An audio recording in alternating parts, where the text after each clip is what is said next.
Hey everyone, you are in Namyang Kung Fu Retreat. We are gonna do our Qigong at 6 a.m. We are in Thailand and I hope you're gonna enjoy that. The Qigong is working with energy, cultivating energy. So it's gonna be a really quiet routine that lasts almost 40 minutes.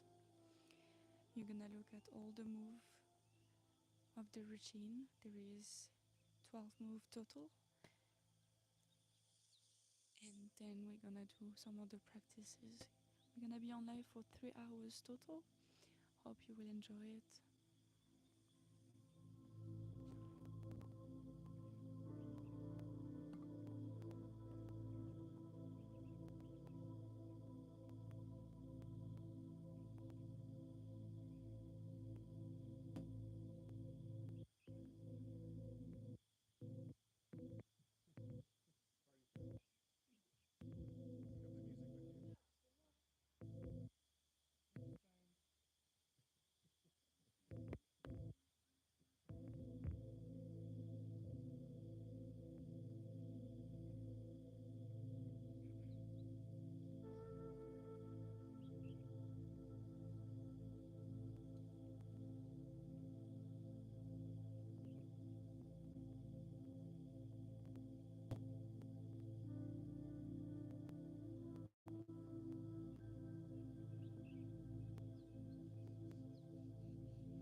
everybody who's joining us right now. If you're wondering what we are doing here, this is our Qigong morning practice. It's a Tongling Qigong, so everybody here is, if you can show them, is practicing the Qigong routine by their own. So it's self-practice here.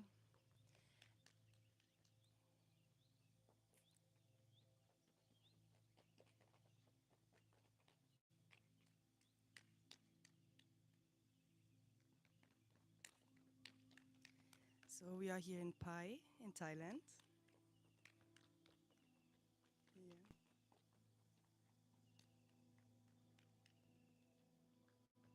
And we practice our Qigong routine every morning. Every morning at 6 for the sunset, for the sunrise, I'm sorry. We are coming down here, all of our students, and we are practicing the Qigong all together.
Good morning, everyone, or maybe good evening, depending on where you are. Thank you for joining us for our morning Qigong. We're now going to move into the next segment of our morning, which is Shuang, which is a slow-moving martial art. We're teaching ourselves how to move Qi through the body. Hopefully the mic's working. And it's a real counter to the tiger crane. It's called Sunfrost White Crane, or we just call it Shuang. And here comes my fellow instructor this morning, Selena. We don't have too many students, so we'll be able to give them a lot of detail, which is quite nice. Morning.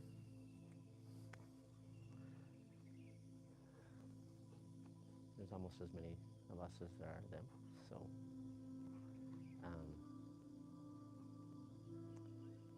there's only Priska in advanced, and it looks like she is leaving. Yeah, she has a meeting. At 7. Yeah. Yeah. Okay, so no need for advanced. All right. So we're just going to stick and we're going to separate out. Do you want the mic or should I keep it? You can keep it. Oh, you're so generous. Yeah. Okay.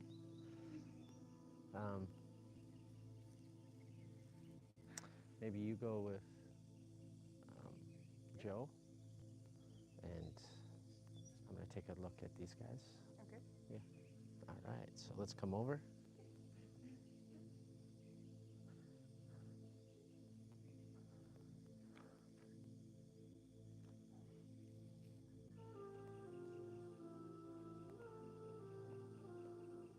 As you can see, Tuba walked here from town. She likes to walk around, so she's still doing some of her Qigong. But here we have Todd. He started on the Shuang, and I do believe he was shown at the very end yesterday, but not really instructed on how to do it, so we're going to watch his technique. Todd's been with us for almost a month now. It takes anywhere from 3 to 5 weeks generally to learn the Shuang, sometimes a little longer, sometimes a little shorter, depending.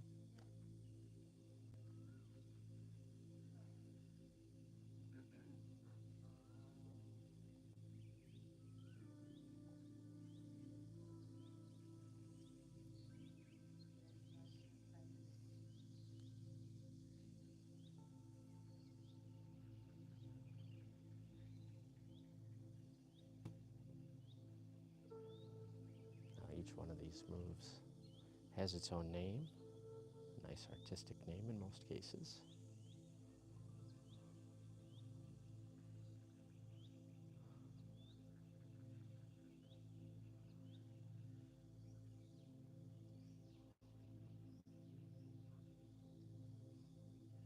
This one is ringing the bell, beating the drum.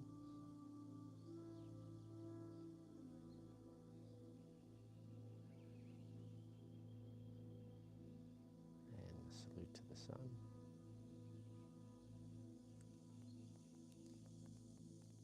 Whirling cross.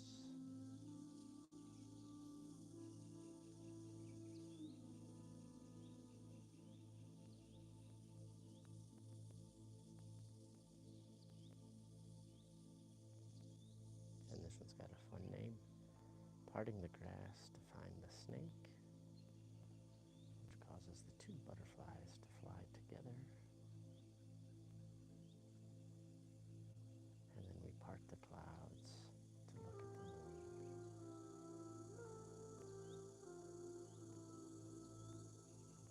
And then we can shoot off the fireworks.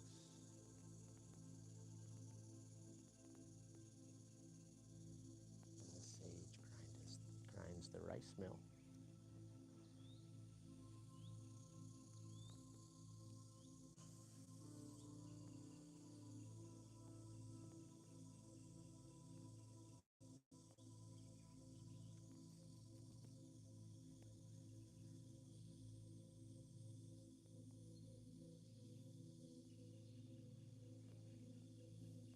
Really get that leg to come all the way around, Todd. Yeah, so you want your hips to come back to that spot. No, it's not. Okay. What about the second one? The second one, it's the same thing both ways. So when you're here, right, this is the angle you're going for. Really get a 90-degree turn, and when this hand comes out, it's not coming behind you. It's actually going off to the side, because that would have been your front. Ferocious tiger returning to the mountain. So we're not doing this kind of thing behind us. We're coming out to the side. So that's our angle. So when you come around, our hips are kind of coming back towards this area, and our block should be towards that area. So when you come here, so this foot has to come out. If it's here, you're not facing. No, it's all right. That's why I'm here. I'm here to help you. Yeah, yeah.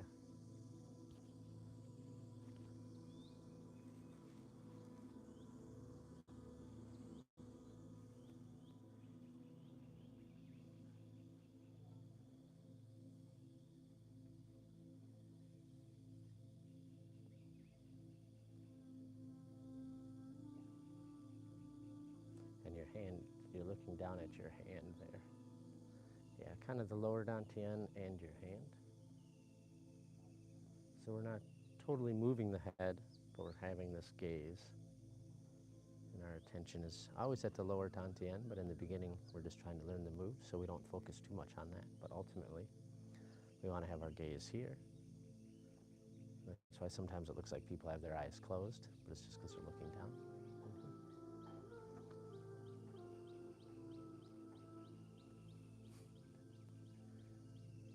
Still early, everyone's waking up.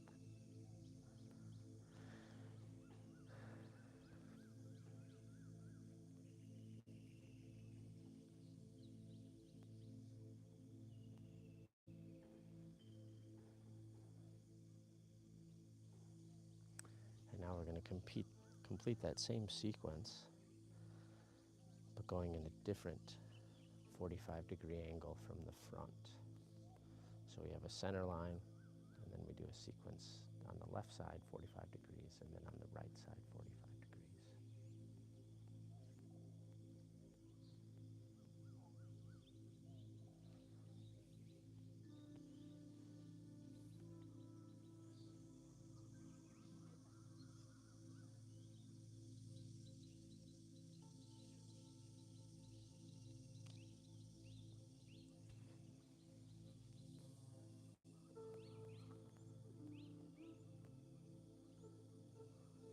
Again, you want that foot to come around more because you're facing that way, but you want to be more hips facing that way because that's your 45-degree angle.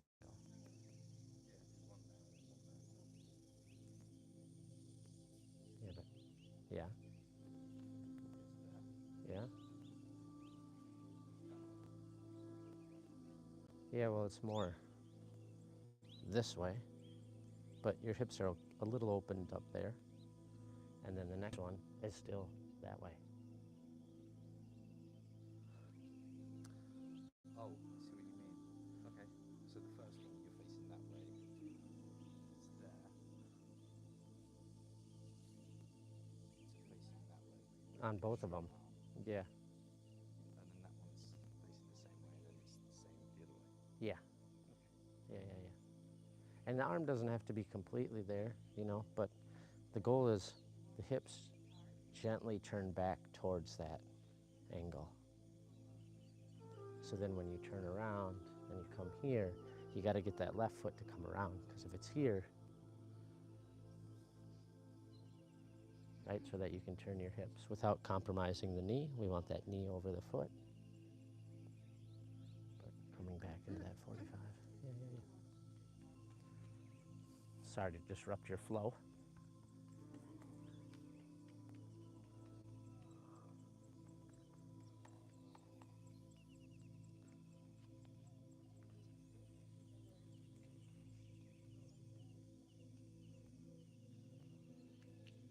Very nice.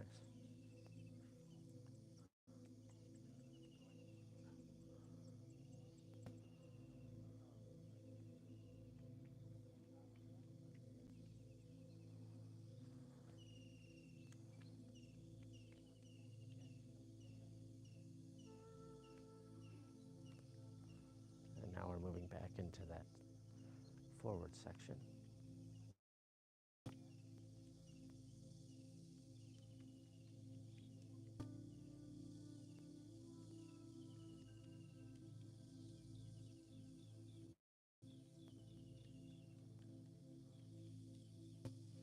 When we teach the Shuang, we do it usually in stages. So first we just want to get them to remember the moves. And then we go through a series of classes in order to polish it up, to help them really get the energy through. We found if you focus too much,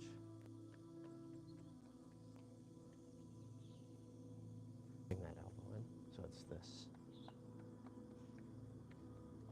Hands are opposite directions. Yeah, so here and there. Yeah, like you're opening a can opener. So you're scooping in. Yeah, you can scoop and hands cross. It's not just here and up like this. No, it's like you're grabbing something. It could also be applied as if someone grabbed you from behind and you could peeling off their grab. We like to say one move, 1,000 applications. Yeah. Except for have the knuckles going in the opposite direction. Yeah. Yeah.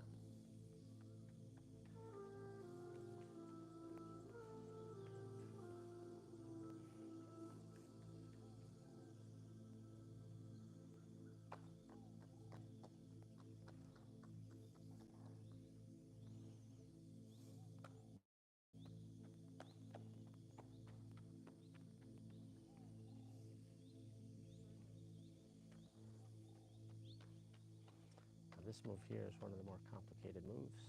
Might not look like it on the video, but it's requiring a lot of stepping and hand coordination.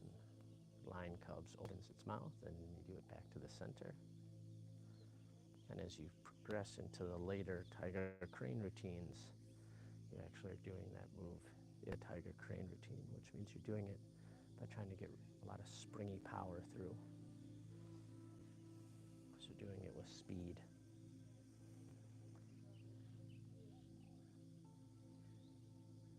And so the slow movement can really teach us how to get the chi through, get our muscle memory, get the energy through, so that when we do it fast, it's already there.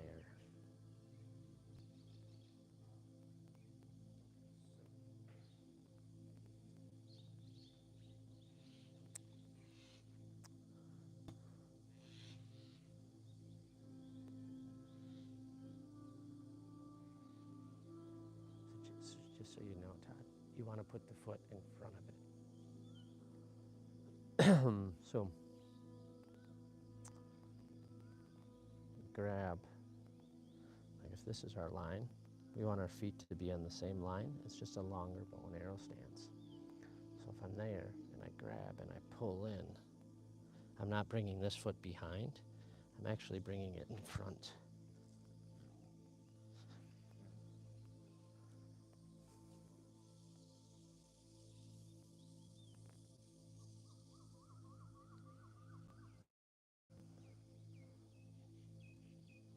Yeah, more like that.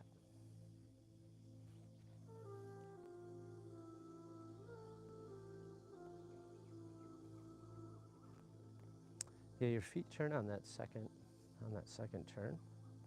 So as we drop down, Roman rowing the boat. Now we go into Little Devil, pushing the boat. So again, you're here, one round.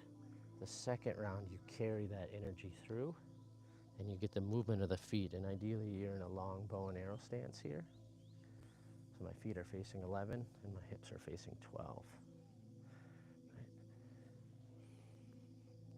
And then pushing through right here, activating the meridians in the finger, especially the small intestine and the heart, that go right into the pinky.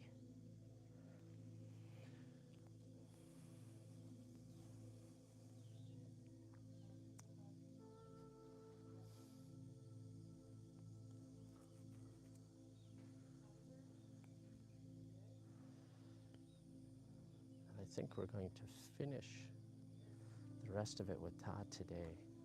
So it might seem like I'm giving him a lot of corrections, but he learned it quite fast. Are you on to the next? Yes, exactly. Yep. Yeah, the water springs from the lily. So very similar to the 2 consecutive kicks, as in that foot comes out. But here, yes, exactly, that left hand comes underneath. We go into our final cross, or the next cross. It's not the final cross.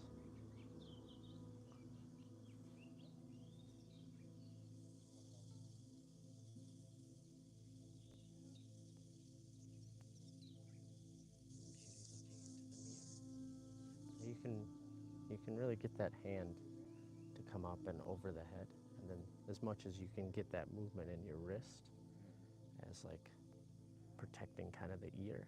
Yeah. No, no, it's more like clearing the way and having a strike underneath.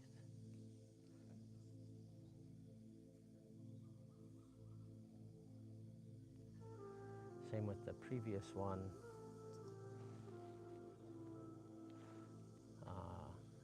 Sage grinding the rice mill.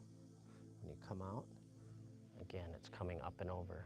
So you're like clearing the way, and then the punch is coming underneath. And then you're also causing protection, yeah.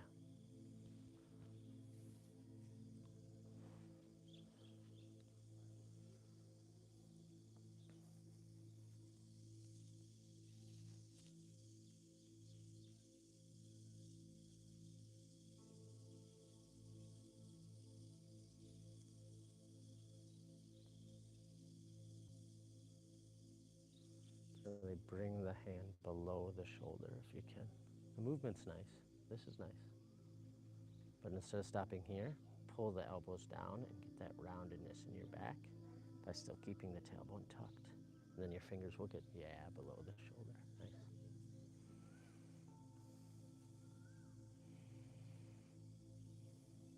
Here's the final cross. Oh, it looks like he remembers the whole end. Nice work.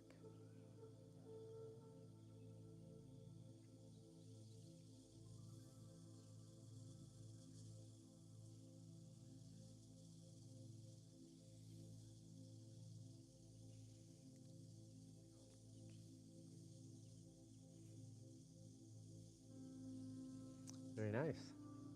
Very nice. Now, do you have any questions on any of that? I guess a lot of moves are different depending on who teaches it. There's a lot of differences. How so? This one's more moving your shoulders. It should be. Whereas other people are saying moving your hands. It's definitely not. Well, it's both. You're moving the hands by moving the shoulders, Yeah. but it's the shoulders. Stepping from there, so it's thumbs up to little fingers. Yeah, you don't really focus on the thumbs, but Well, the way you do it, because you lead with your thumbs. yeah, you're actually more leading with your back. Okay. Yeah, so you want to be really relaxed here, and it's a back movement. So it's, if you're thinking about the thumbs, you're thinking in your hands. It's not really the movement. Okay. You want to get this back movement. You're rotating your back, and the hands switch. And then when they're here, if you can keep that momentum, right? So instead of trying to be really stiff, which in the beginning we all are stiff, and doing something stiff like that, see if you can get more, right? You're coming from this, dropping down into it, rotating the back, coming around, using that momentum, and again, rotating in the back, coming down, using that momentum.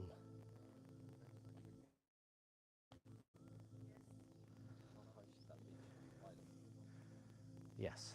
it should near basically above your eyebrows. Yeah, so not here, but here.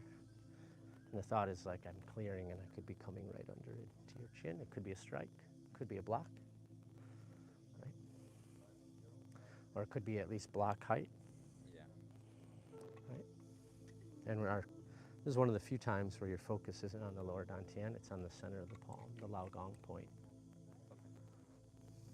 So that should be in line with your eyes. That should be. Not necessarily, just as long as so your eyebrows are here.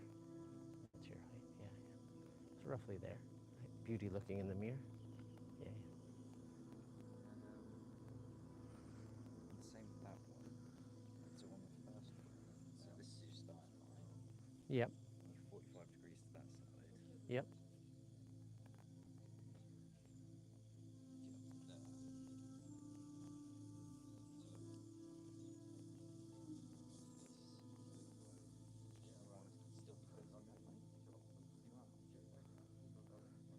Yeah, Yeah. yeah, yeah. It's the arm generally in the direction, but what you're thinking is you want to turn your hips towards me, but not compromise the knee. So it's a very subtle shift of the hips, because otherwise the knee comes out of alignment. So this one, don't think so much this little kind of tight to the body. It's more like you block, you turn a full 90 degrees, and you're striking, Okay. right? Boom. And that would be actually a strike right in someone's groin. So it's almost like you're pulling them in and giving them a strike, right? Yeah. And you can look at it. So don't turn your back fully. It's much more aside, right? People want to do this, and then they're like hitting it behind, but we actually want to look at that, right? The right leg is straight. Ideally, you're in a bow and arrow stance when you turn, but it can be a little difficult, especially in the beginning, to get used to that movement.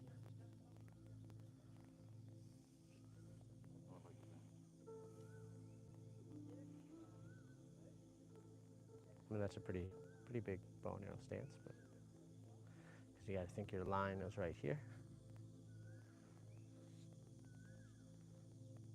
In line with the heel? No.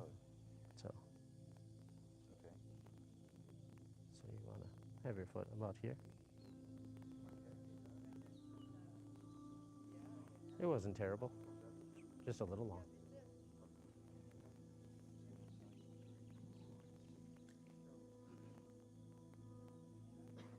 Yeah.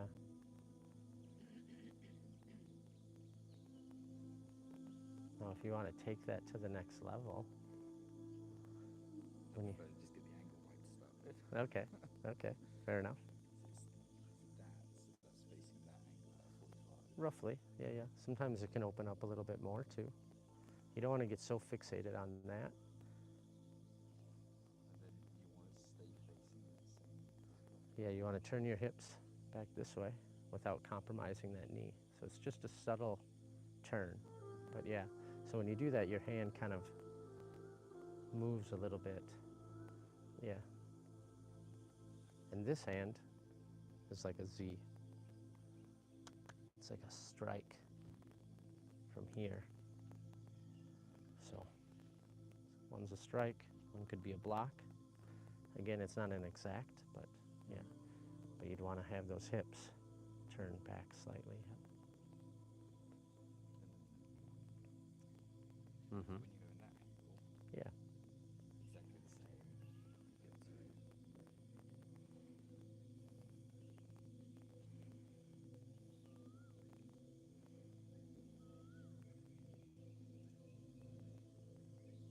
Yeah. But Facing 45. do have this be up. It's like that. Now this is a movement that you do quite a bit as you move up into the tiger crane. Except for we're usually doing it from the floor in a monkey squat. And so in the beginning you're just trying to learn it, But over time, you want to get the shoulders involved because that's how we get that springy power involved, is this movement in the back. So it's not just this hand movement. But obviously, just learn the routine, so we want to make sure that we can remember the moves without trying to put all the extra into it. Yep. Yes. Yeah. You know, Fear said that he just quickly showed you the end, but he remembered it. Yeah. Yeah, the hand there is in the center line with the elbow, so it's not here, like in the Samchen. It's similar. Yeah. Down. Elbow, yeah. Yeah,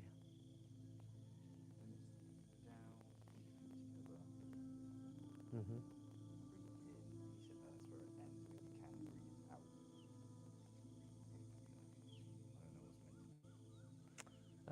I've never been told that.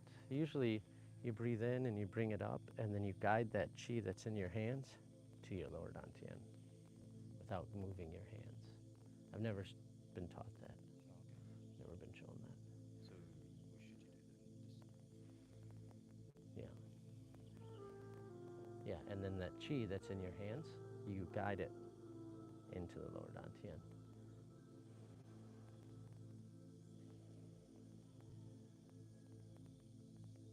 You don't need your hands to do that. You can use your mind, right? Because there's a little picking up kind of chi there. You don't necessarily have to, but that's how it was shown to me.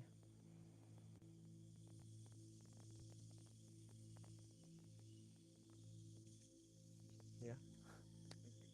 Yeah, yeah. Practice. Yeah, and then we're going to polish some of that up. There was a few things I saw there. Some I mentioned, some I didn't. But the fact that you got it, I mean, seriously, it's not easy. It's 66 moves. Yeah, and you did it in less than 4 weeks, which we practice 5 times a week, so in less than 20 days. A little bit more, yeah, some 4. Yeah, 3 moves a day would be 60. Yeah, yeah. So that's a lot considering everything else you learn here as well. Todd's also learned not just the Tan Tao, but he took private lessons to learn the Sai. So serious commitment, and if you're here, we wish you were, you would see that he was putting in a good 2 to 4 hours a day on those weapons. It was very impressive. It's very impressive. Inspiring, really.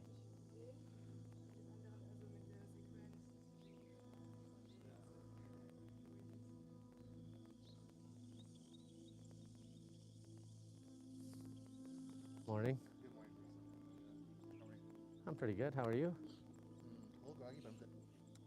I feel you there. I just realized I missed the part where you kind of come over and you do this in the very sort of first sequence. Yep. And I don't know where I missed it, but I know I missed it. So it must be after.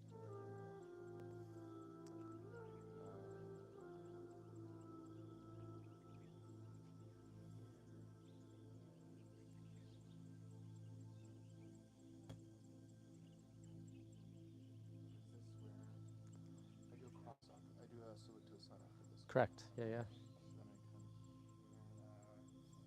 Yeah, I do this. No, you do the whirling cross. Oh yeah, okay, yeah. Da, da, da, da, da. Yeah, I did salute to sun. I do the whirling cross. So have I already have I already gotten past it? Nope, nope. You're a few moves in So before you get to it still. So that's the double cross. Oh, yep, sorry. Yep, sorry. So you hold that for the whirling cross. Yes. Yeah. Mm-hmm.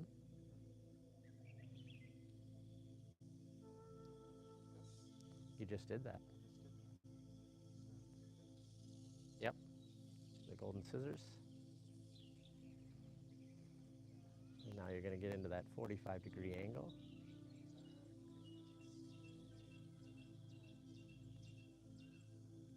And now you do it. Oh, well, you go 2 butterflies fly together, and then after that it's...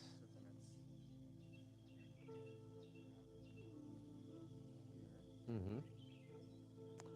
And now it's parting the clouds to look at the moon, which is the one that you were just... Yes. We want to step first.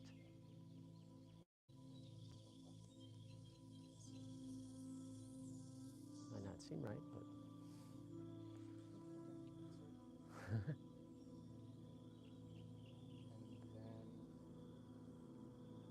Shoot the fireworks off. Yeah. Mm-hmm.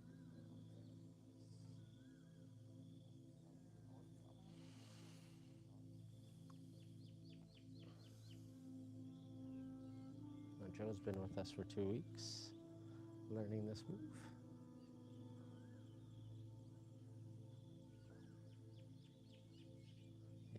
Yeah, exactly. Turn the body the full 90 degrees.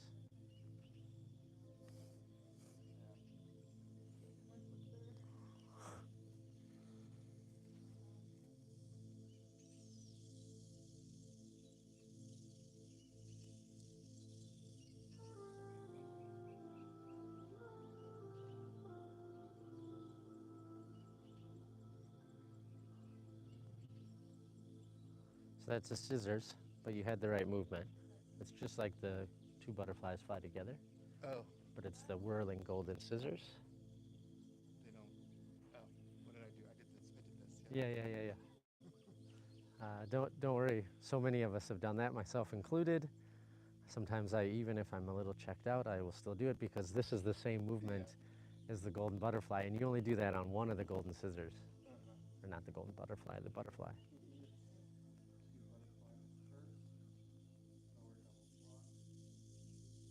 Yeah. Lower crane. Come back. Yeah. Which creates that scissors. Yeah. Yeah, these, I like to use the walls. Yeah. So, well, if this is your center wall, that'd be your back wall, so then you do it in that direction, which you did. Yes, right. Yes. Your angles were good. And yeah, so you have this front and back, and then it's just a little bit 45, and then you come out and do the other 2 45s. And what is the geometry of it? Like, is it just to, like, do you know why we go in a certain...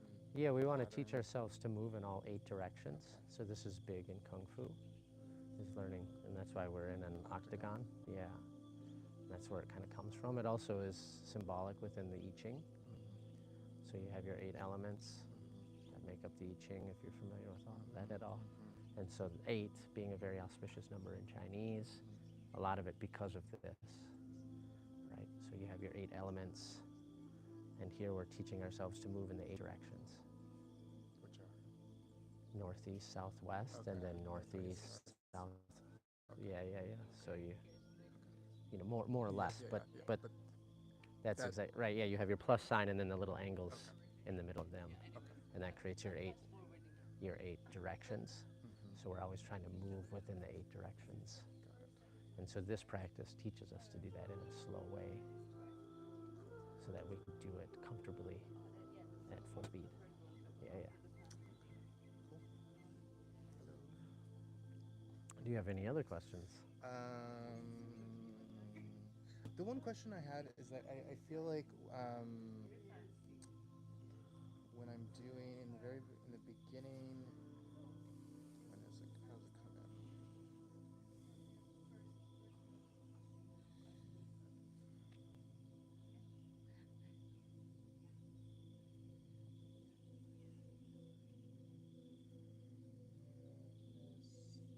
Yeah, okay, so it's here. So I've done this.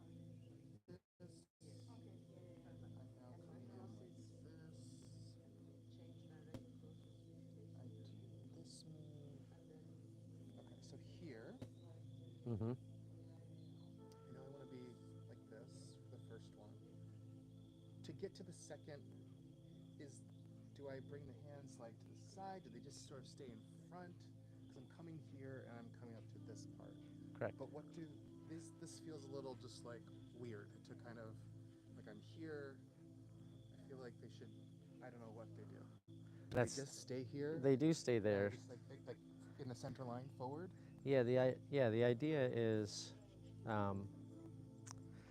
right. This could be kind of like a strike into the ribs, and then you get that roundedness, right? That's Pangu spreads the seeds, or the beginning of heaven and earth. And here, you want to stay nice and low. So that's really what we're focusing on. It's like we're teaching ourselves to use our body to pick something up. And so that's really the hungry tiger grasps the goat, is the name of this one.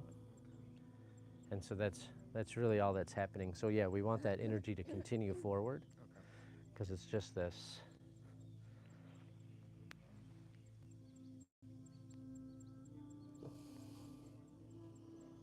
And so you're teaching yourself to kind of keep the energy low and compact. And then just like you're picking something up, right? That extending of the back leg, and then as it comes up, we extend the fingers. And then we move into the old tree entwines its roots, which is what we kind of feel like, right? We're stable, we're having that turn.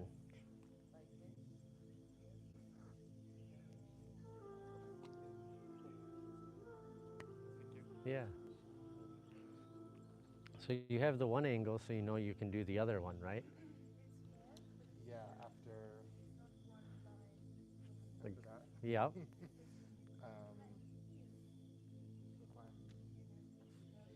More or less like here. Yep. So then I go back into this. Yes, but we do want to turn the feet. Right. Last time I didn't say anything because you were kind of just going through it fast, and I figured you were just trying to remember it. Yeah. But unlike before where we stepped, this one it's just a 90-degree. To here. Yeah, exactly. Okay. So you can drop that left hand, turn both feet, parting the grass to look at the snake. Yes, yeah. And ideally we're in a bow and arrow stance. So our feet are kind of slightly facing this way, but our hips are facing that way. And then you can just continue with 2 butterflies fly together.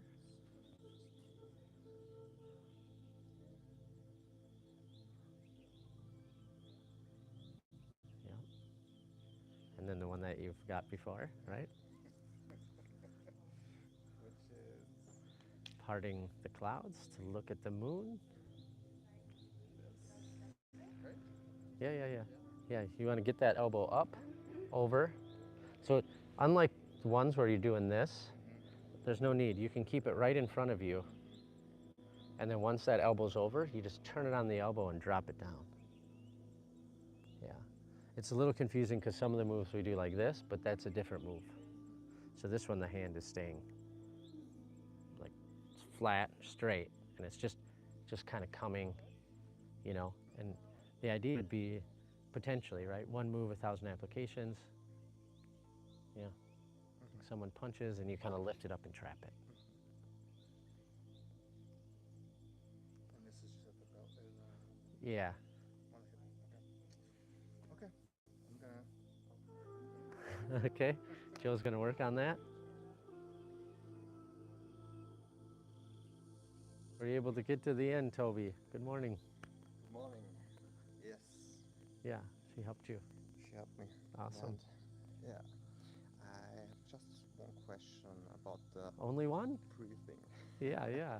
Please. You As know, many so- questions as you have. Perfect. So, with coming out after this and going out from there, what is the correct breathing? So, So this is kind of a trick question. Because we're moving with the breath. yeah, So the breath is always the focal point, more than the move. As in, if our breath is shallow, our movement's going to be a little faster. If our Yes. breath is being able to be full, but then at the same time, we don't want to force it. Right? Yeah. So there's this concept in Taoism and in Chinese, natural breath, right? And it will expand on its own, especially doing this Qigong in the morning, because there's so many practices that open it up. And I test this, I can tell the difference from when I started 2.5 years ago to now. Yeah. It's noticeably different. Yeah. Right, even within the first few months for me. Yes. Changed. Yeah, I was like, oh, okay, because we're doing all these things. Yeah. Right. So let's be a little bit more specific, right? Because that's what the question is. So you're coming out of here. Yes. This would be a breath.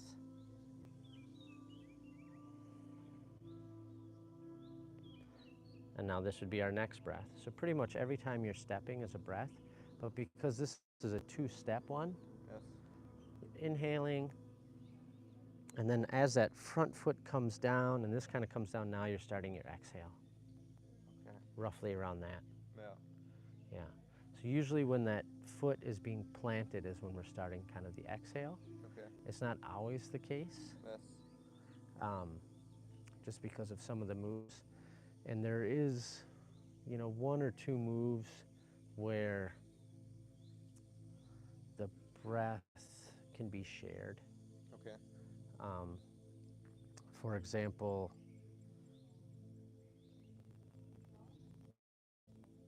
hungry tiger grasping the goat. Yes. From here, right now we're inhaling. Yeah. And for me, I exhale through the old tree entwining its roots. They're pretty simple movements. It's kind of difficult to exhale, inhale, and exhale again. Yeah. You can, Yes. but it's just very slow. To me, it feels a little more natural. And I've talked to Master Ian about that, and it's okay. Okay. And then even sage grinding the rice mill. Now, I know Master Ian does it all in one breath. For me, it's 2 breaths. Okay. Yeah. And he said that's okay.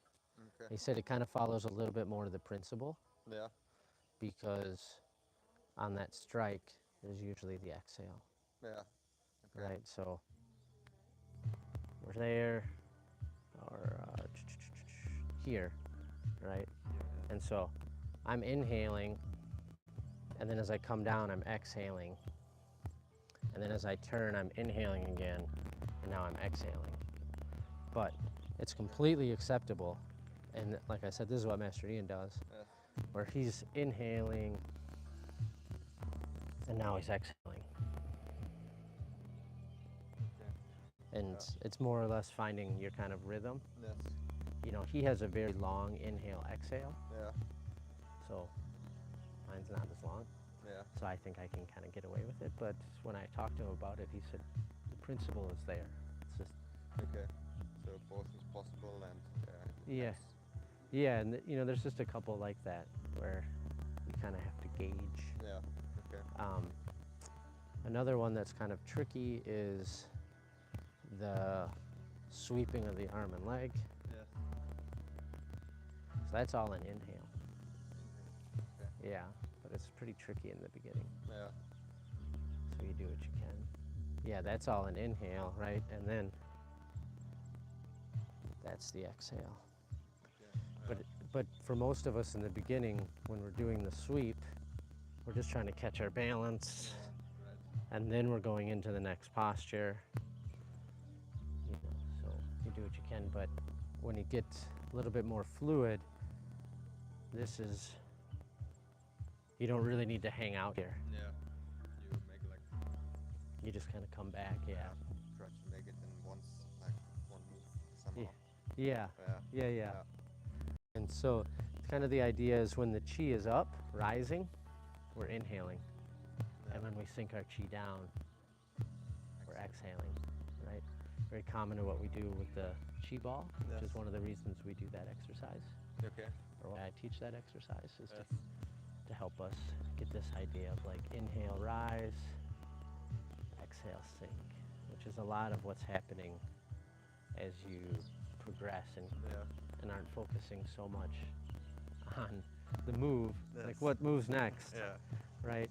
Which is why we don't get too much into the breath right away. I mean, it's good that you're focusing on that, and it's good. but because it can kind of bog people down. Yeah, And then they're like, because you have to think a lot about moves and then breath also, then it gets complicated. yeah, exactly. Yeah. Yeah, okay. So that's it. Yeah. Any other questions? I think How was the end? the end was okay. So How far did you get? the last one was this. Ah, yeah.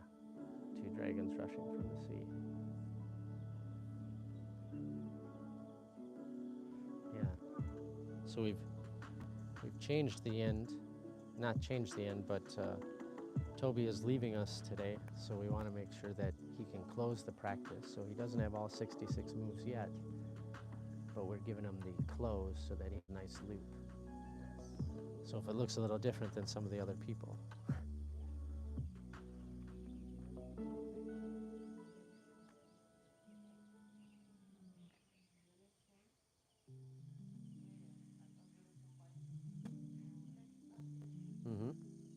So for that one, really bring it all the way over to the hip and turn it around.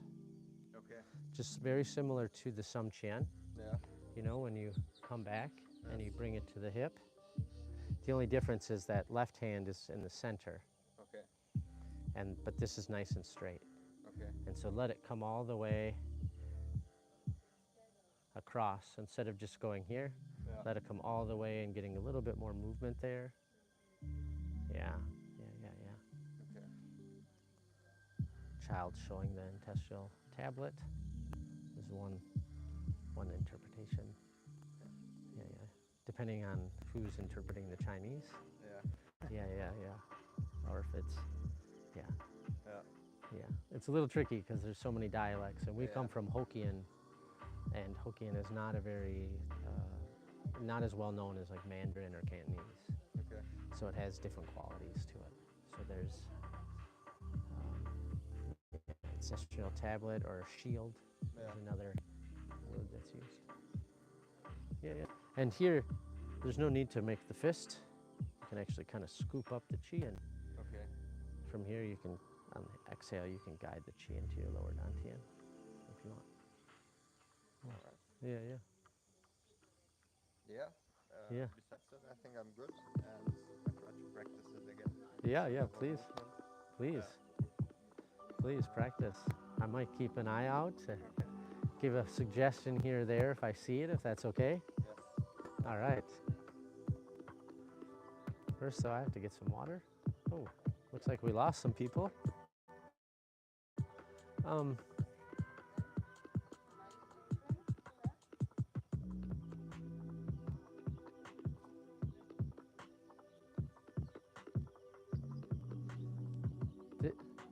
Did anyone make any water or anything for tea?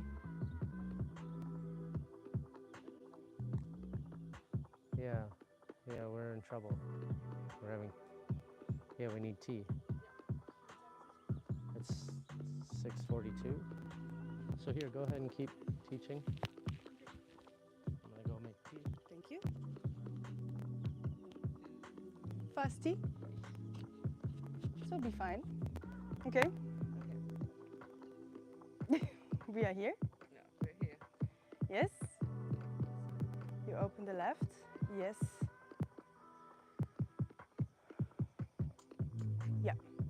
Yeah. Good. And then? Yeah. So instead of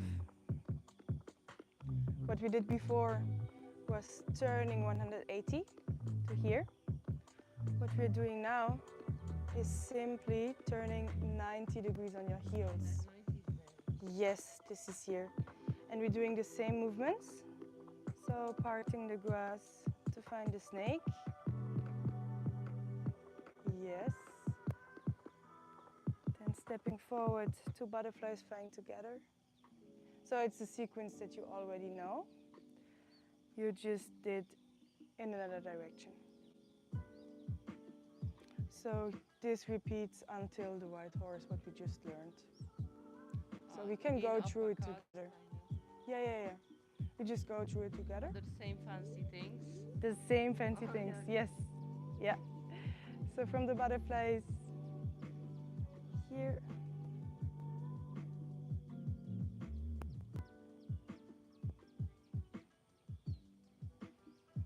Going up.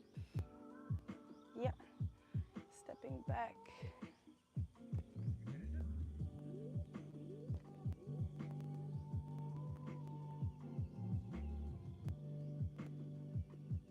Mhm.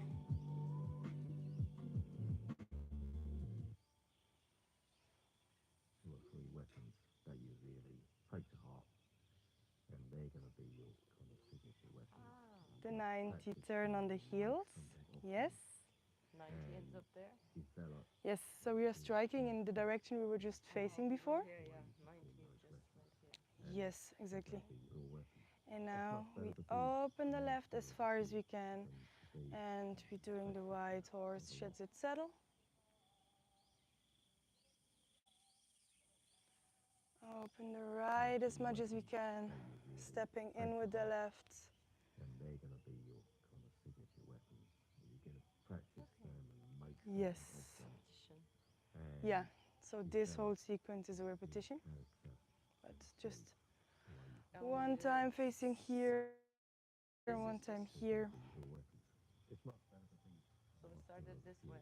than to be We started everything here. a lot. This sequence, you mean? The first, yeah, Yes. the beginning. The beginning we started here. And then the Yeah. first change of direction happens You're here. going there, yeah. And then with the scooping and all, we were back there 180 again. degrees here, yes. No. Ah, You don't go back to your first. no, never. No. With the first change direction, now we're 45 here, yeah. 180 here, yes, yeah. No, 45 from the your start. beginning, yeah. 45 from the start. And it was the scoop and butterflies you did, you walk and there. Yeah. And then the After other change of direction. this So sequence? we did the first sequence. The repetition happens. So from here, when you go to your golden scissors again, you face them in the same direction as before. Your golden scissors. Yeah, again. Yes. The first one. The first And direction the second change. repetition of the sequence happens where? Yes. So here, and instead of 180, you have 90. So this The direction. second repetition. So again, 45 from your start point, but the other side. The first not sequence 90. goes there, Then it's supposed to be here. and the second sequence goes there. Yes. That might be the easiest to remember. That is it's just okay. like here Got and it. there from your starting position. Yeah? So the second sequence happens there. Yeah. Okay. We start. The change direction. The second sequence. The first sequence and the second sequence. Yes. Not so complicated. But the moves are. It took me a while. Thank you. You're welcome.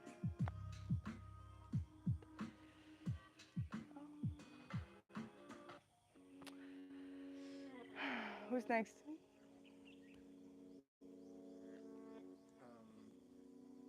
Now I feel like I'm.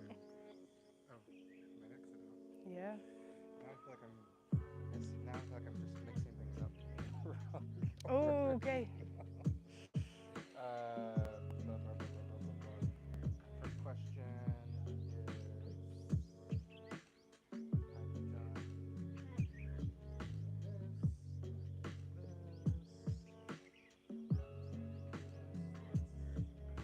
Yes. this. Okay, from here. Yeah. I messed this up the first one this morning. This is. Don't be too hard to yourself. No, this is. This is here. No. No, No. let's see. So from here, you're coming back It is to here. that. Yeah. To the cat stance. Yeah. Stepping out again with the right. And then And here's the strike. Yes. and then it's the double turn of the cross. Yes. The right step. Nice.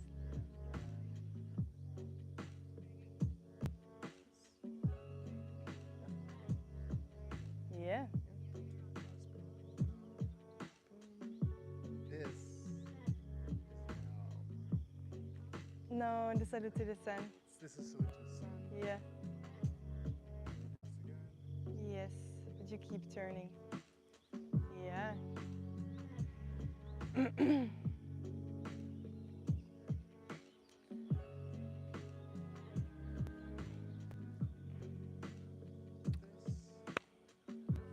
When you finish the when you finish the cross and you change your directions, you should be facing here.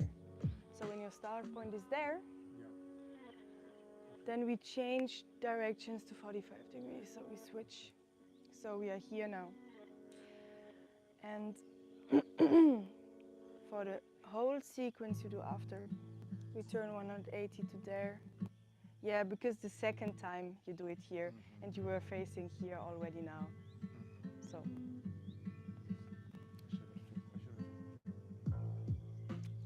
This is your starting point, yeah. For this sequence, everything is switched. Yeah. Okay. No worries. Yeah.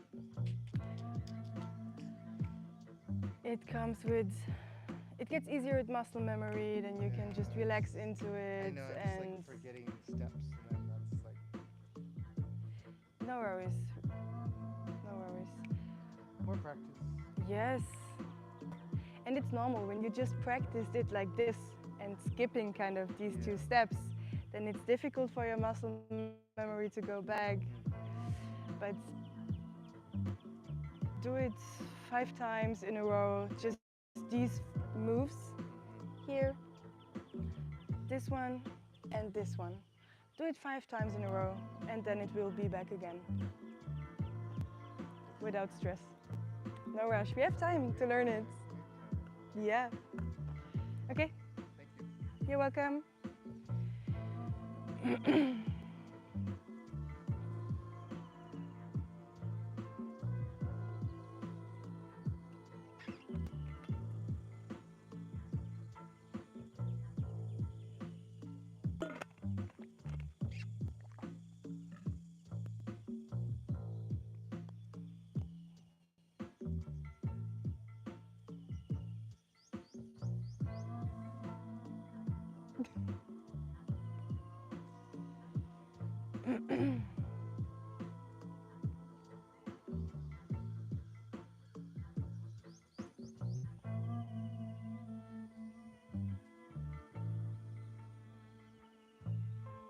Okay, so how do you feel? I just saw the end. Yeah, all right. Getting Yeah. better. Getting there. Repeating. And yeah, it's fine. Any questions? Before we have tea and before this was your last Shuang session? Yeah. Let me think. Do I have more questions? Maybe still with that move that you showed me before. Yeah. Coming back, of Mhm. course. Is it with the upper body more? No. Like that So we never or want to with the lean very forwards. legs? Okay. So here, Yes. you know this movement of the back, Yeah. Right. front and back. Yeah. So it's very small movement. Don't want to be here or there. Okay. So it's more here, bending the back a little bit. Not so much. Yeah. Okay. It's a tricky one, but we repeat it all over in the Yes. routine, so you get used to it with practice. So forwards and down. It's also a way how you distribute Yeah. the weight on your legs. Yeah. Okay. Yeah, here. And do you know which number it is? Last one? Roundabout? Something 50? Okay. No, I should check. What's the name? 2 dragons rushing for the sea. Okay. So I can check as well Yeah, afterwards. Yeah. Okay, perfect. Good. But besides that, right now I don't have more questions. Okay, you still have all day, Yeah. just in Yeah. case. Okay, Perfect. Thank you. you're welcome.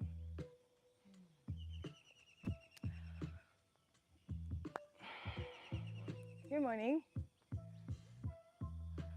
Yeah, you finished it? How do you feel with that?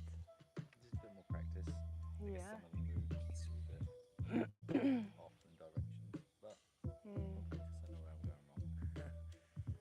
It's also your last day? No, Friday. Yeah, Friday. Nice. Okay, You got me for a couple more days. awesome. What can I learn in a couple of days? Oh, you can just practice it over and over again. Over and over again. Yeah. Nice. Yeah. Okay, any questions?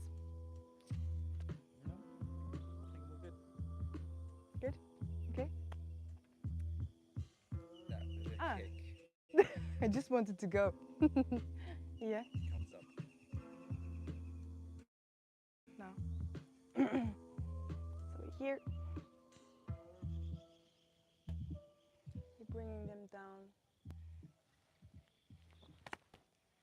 And here. So we don't go from here to slap the legs for the kick. It's more like a turn we do with our arms, and here we meet the leg.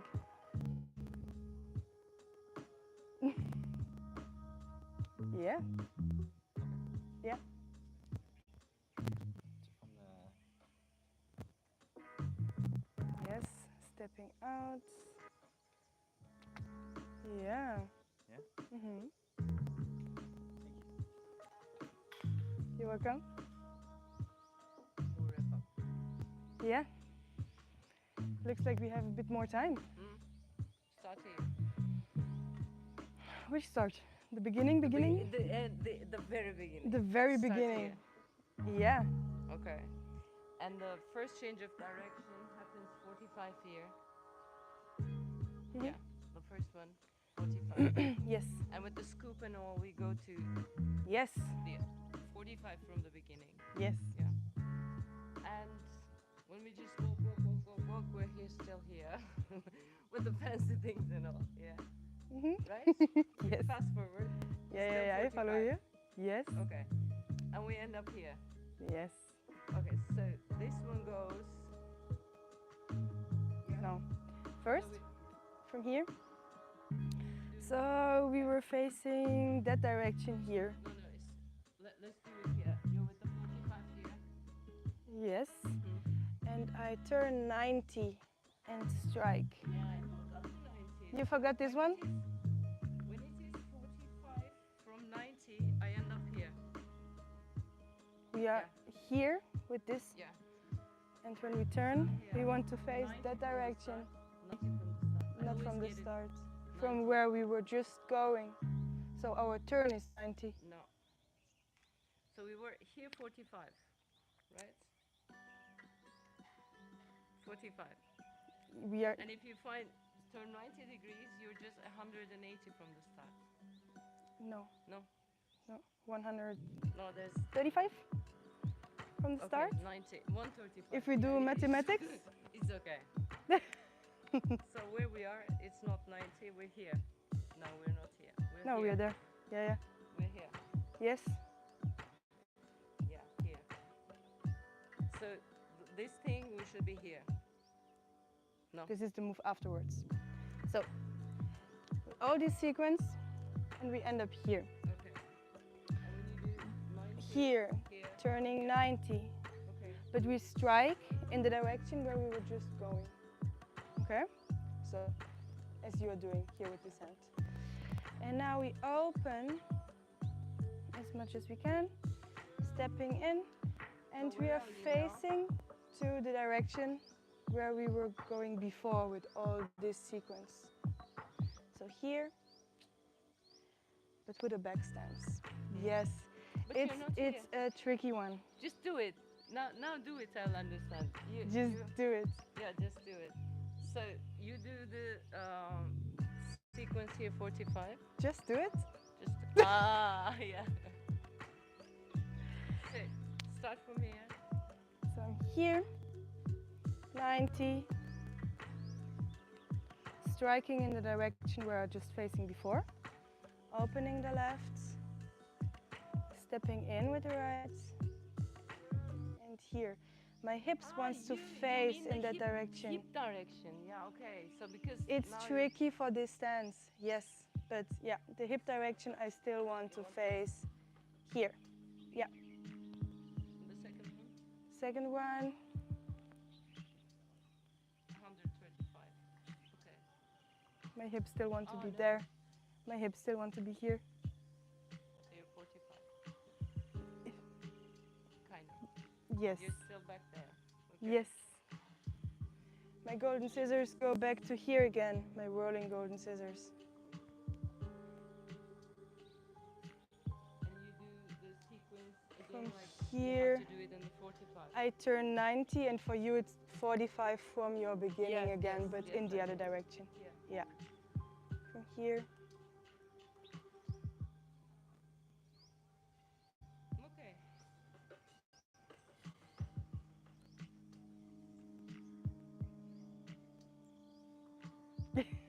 Yeah? Thank you. You're welcome.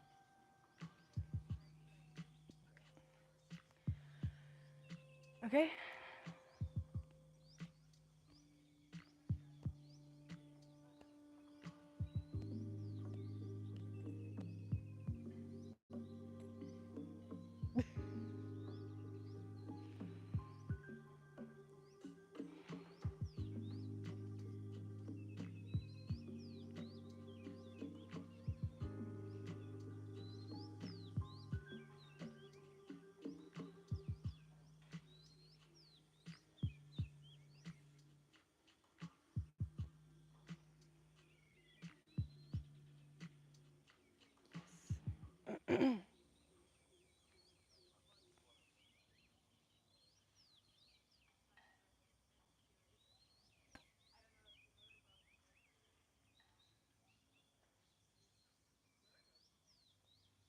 Yeah. Salute to the sun, yes.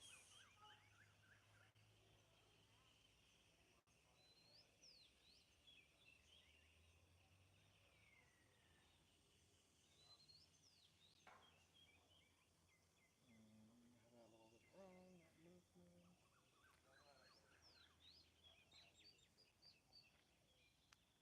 Do you want to go over this one?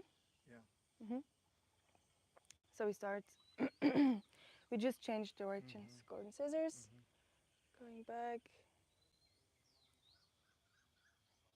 This one stays in the center line. This is going down. Here we have a block. And the right one is coming back to the center line. And this one is scooping the target out of the way. Yeah. Where we want to be is in a bow hour stance facing here with our left in front. Yes. It's a bit tricky because you have to step back with the left, but that's ideal where we want to be. You can also maybe a little readjust when you do this. Yes. Yes. Yeah. Cheating a little bit. In the beginning you can In the cheat. beginning, you cheat. After 3 months it's not longer Yes, allowed. Yes. And then it's this into this. Mhm.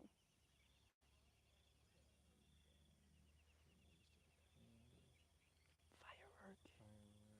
The firework shooting into the sky. Yeah. Adjusting the pants.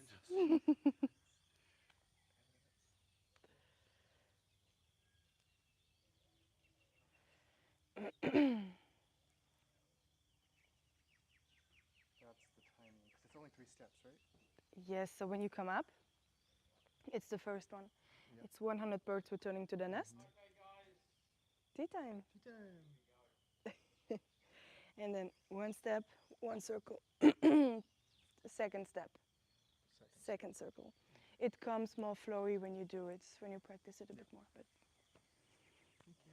you're welcome.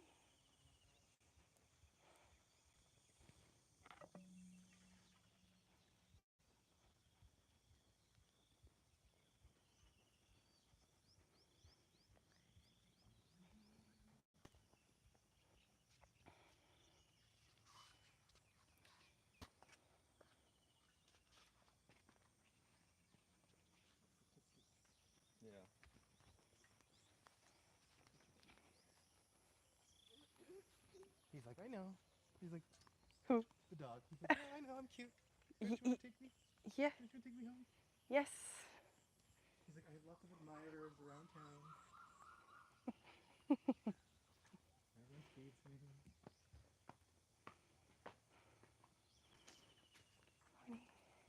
Good morning, Good everybody. morning.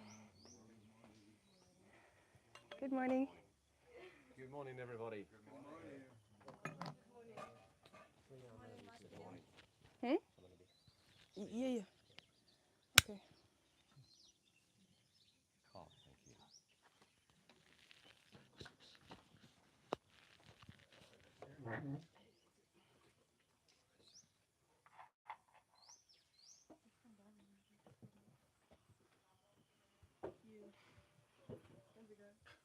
If I wanted them to die, I could keep them home.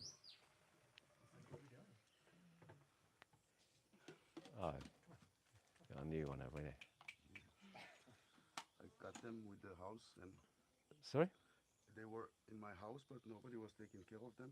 And now I think they're really ready to go in the ground, so I brought them here. Oh, sorry, the plants. Yes. Yeah. I was looking at the new dog. Yo, Yeah. new plants and a new During dog. your absence. Please grab some tea. It is quite hot. Yeah. Okay. No, the plants. That's great. Just let Apple know. Yeah. Yeah. Okay. Well. Good to see everybody again. Good morning. Good morning, Tuba. Yeah. Yeah. Good to see everybody again. Yeah, and we got the full view now. The sky has turned green again. It's changed. Yes, I notice a significant change in colour since I left, and also significant plant growth. The plants outside my house are significantly bigger than they were just over a week ago. So I think we're getting the mixture of quite a lot of sun with rain interspersed, and that's what makes them grow really fast. They need the sun for growth, but they need the water as well. A very good time of year. Good energy, good chi. This might be a repetition, but beware of hairy caterpillars. If you see a hairy caterpillar, do not touch it, because they are poisonous and they make a nasty rash. And even if they crawl on your clothes and you put the clothes on, you get a rash. It's the slightest touch, so do be wary. What's their coloring?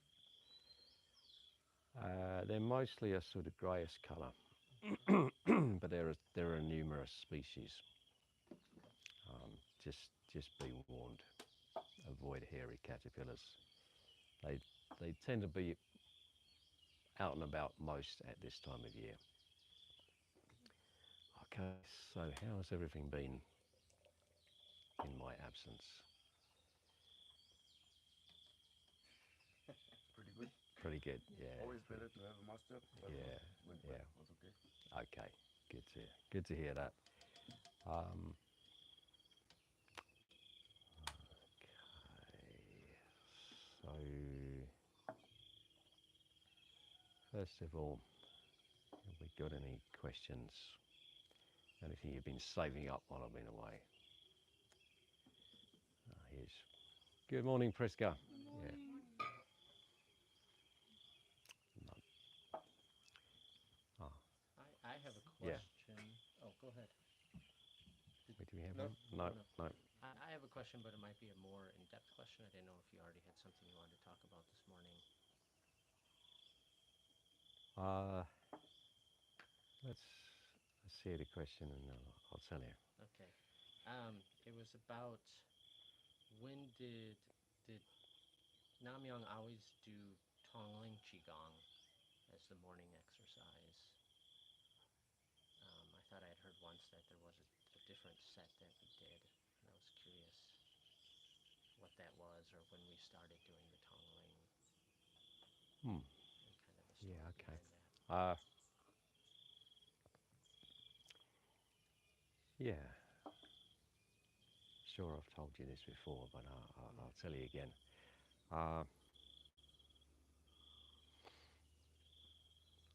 So Master Ung founded Namyang in 1954, and he was the master until his passing in 1984. Master Ung had studied Qigong, a few different forms of it, but his preference was for the Shuang. So he would practice Shuang in the morning, and he had a small group of about 6 people who would practice on the beach at East Coast Park in Singapore. So they would meet around about dawn, which is almost always 6 o'clock in Singapore because it's pretty much on the equator.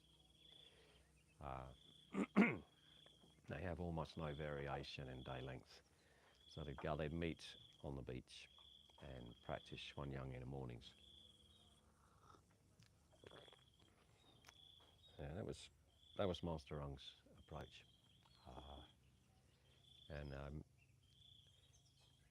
Master Tan said that as he got later on in life, he regretted that he hadn't practiced Shuang more when he was younger. He concentrated on the harder martial arts, and he felt that maybe he would have lived longer if he'd done more of the Shuang practice to balance the harder stuff and to nurture his qi. Now, when we were training with Master Tan in the late 1980s, we used to keep asking him about Qigong. So he had studied some Qigong, and he told us the vein tendon Qigong, Bodhidharma's vein tendon Qigong, and some other Qigong exercises that he'd learned. But he did what was typical Chinese. They don't work in the same way as Western people. For him, the obvious thing was to appoint someone to teach Qigong at Namyang.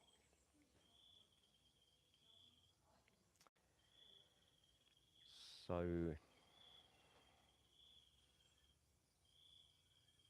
I think it was when we went in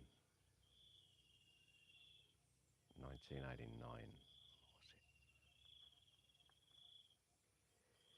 was it, that he appointed a Qigong advisor.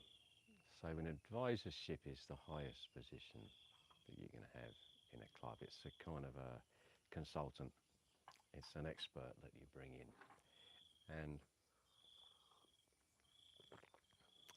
he'd actually got a Thai monk teaching Lohon Qigong, which is a series of 18 exercises.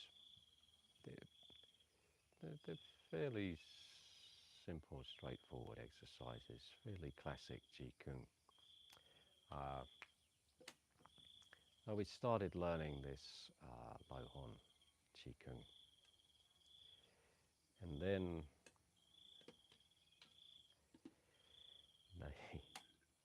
they had a bit of a falling out, and it seemed that the guy that he had teaching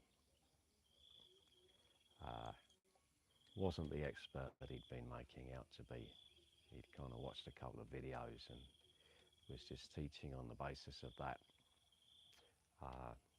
I wasn't kind of made aware of all the details, but basically they kicked him out. They weren't happy with him. So then Master Tom was looking for a replacement advisor. So we're now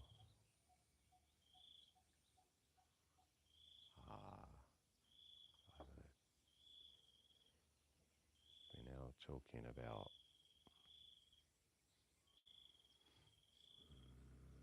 maybe about 1992, about 92.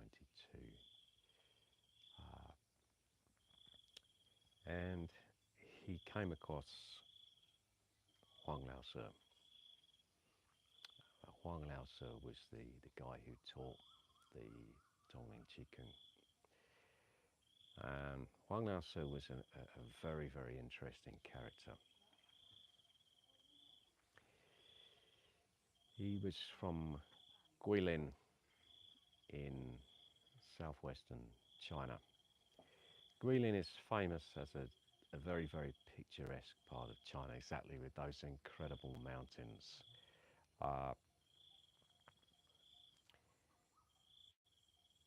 And he had learned Qigong from his family from a very early age. So his family had practiced Qigong for generations. And then he had studied martial arts and Qigong at university in China, which you can do, yeah. So he had a bachelor's degree and a master's degree in Qigong, Kung Fu. But the really unusual thing was that he seems to be able to enter and leave China whenever he wanted to. Now, at that time, China was still a closed country. Chinese people couldn't come out and foreigners couldn't come in as a rule. But somehow he'd worked out how to get a passport and how to come out of China. So, as well as Qigong, he also studied Chinese medicine, and he was good with herbs, the herbal medicine, and he did the Tui-Na massage and qi transmission healing. That was what he was really good at, the transmitting qi. And he had this itinerant lifestyle. He would show up in a country with a lot of Chinese people because he couldn't speak any language other than Mandarin, really. I mean, he might have stumbled along a little bit in Hokkien or Cantonese, but he was really a Mandarin speaker. We got him over to the UK and Germany for about a month, and he managed to learn one word. I think it was thank you. And that was his entire English vocabulary after a month. But, so linguistics was definitely not his strong point. But so he would go to somewhere like, for example, Malaysia, where you've got big Chinese communities, and he would set up Qigong courses and teach people the Tongling Qigong like we learn. And he would also do kind of Chinese medicine diagnosis, check everybody out, check out their qi, and then put them on a course of kind of Chinese medicine, massage, etc. to tune up everybody's health. So they did these health tune-up. Now, that's a short-term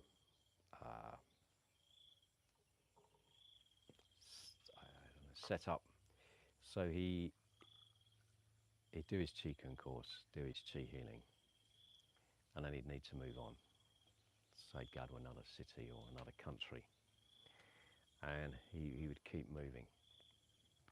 He would travel between Malaysia, Singapore, Indonesia, Hong Kong, Macau. I can't remember if he used to go to Taiwan or not. I don't remember. But that was his usual kind of circuit, and he'd move around wherever he was in demand.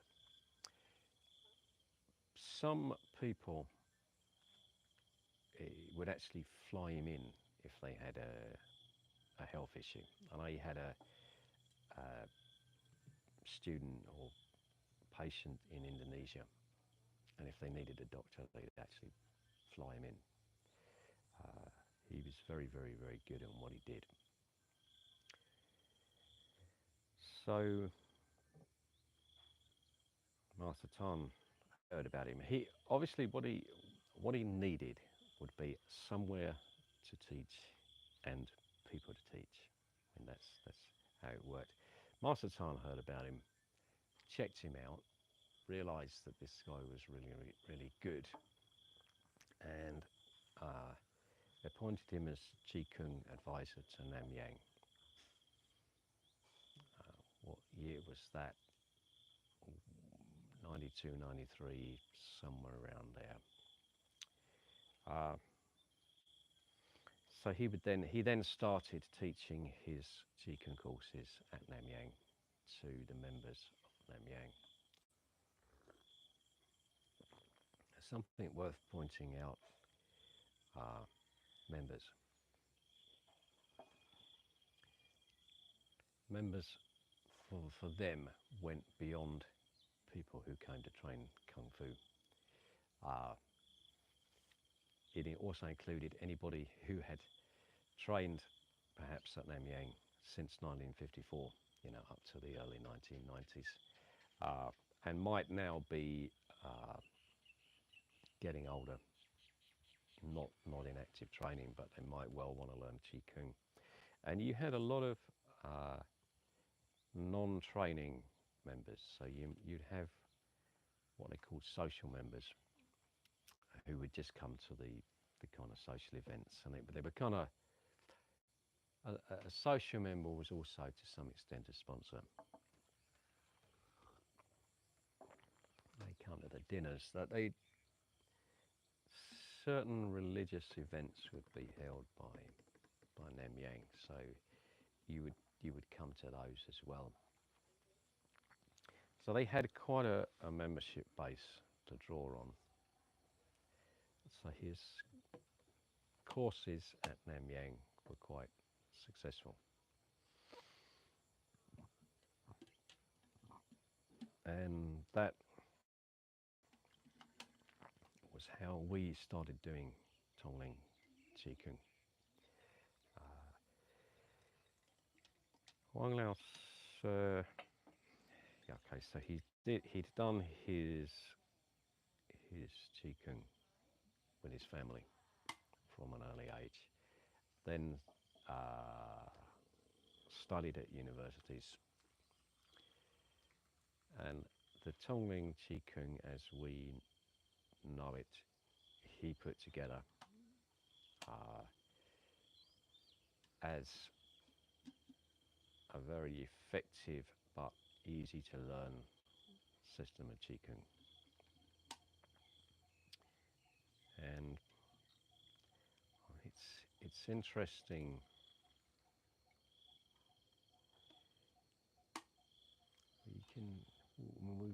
We can teach other Qigong, but this is what people always keep up doing. People keep doing it. Why do they keep doing it? Well, because it works, and it makes them feel better. That's really important. You can have a great system, but if for some reason people don't like doing it, they won't do it. And if you don't do it, you don't get anything out of it. Now, I bet there's a few people here that have learned different types of Qigong and not kept them up. Yeah, think about it, people like doing it, and it works. It's a pretty good combination. I've heard people criticise it because it's quite simple. Yeah, but you don't need necessarily something very complex. I really think it's pretty good.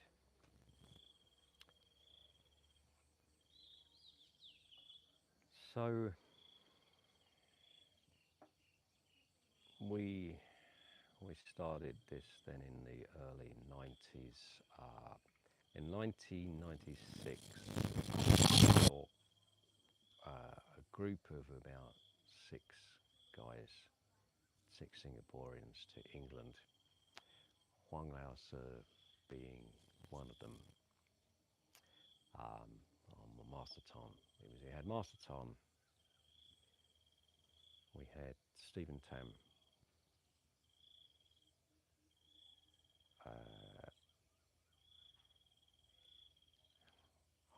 Tanning Hock, the Iron Shirt Qigong guy,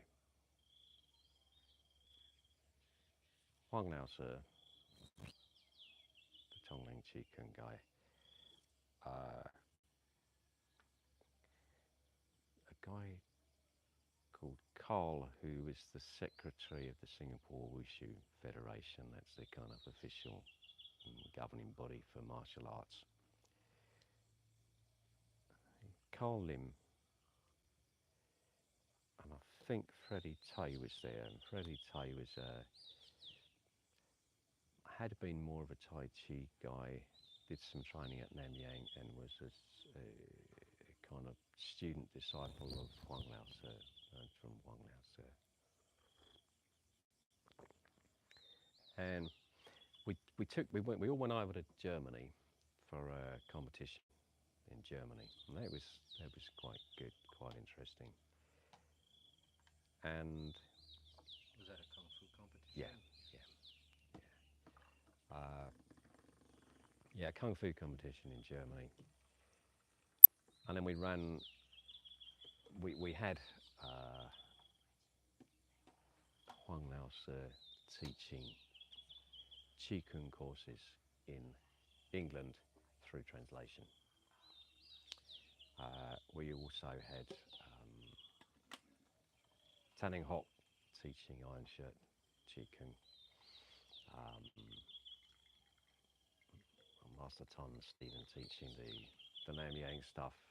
Stephen was teaching lion dance.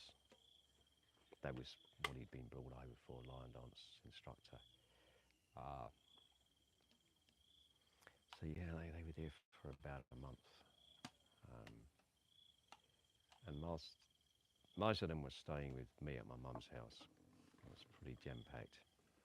I can't remember actually exactly where we'd put everybody, but we had them mostly at my mum's house. Is that where some of those pictures are that are in your book? Yeah.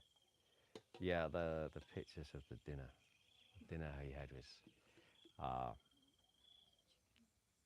that was really funny. See, they don't like eating food other than Chinese food, but they were quite happy to cook because Stephen really liked cooking. He ran a food store, and Master Tom liked cooking. But we used to go over to the Chinese supermarket. That was probably about 4 or 5 miles from my mum's house, go to the supermarket and stock up on Chinese food that they could cook. Um, I'm just wondering actually how I got the year right. Was it 96 or was it 2000 that they came over? We went to Germany twice. Was it the first time or the second time? I think it was 96. They would, yes, so they'd stock up on food and cook it themselves. Then they could eat what they wanted to eat. So that all went quite well. And we got to the Wing Yip supermarket on the Pearly Way, and Stephen, he like, wow, you know, he had this wow, because at that time everything in England was expensive for Singaporeans. It's the other way now, but oh wow. And he'd seen what was basically like a plastic sack of chicken's feet going for some ridiculously low price. Well, English people don't eat chicken's feet.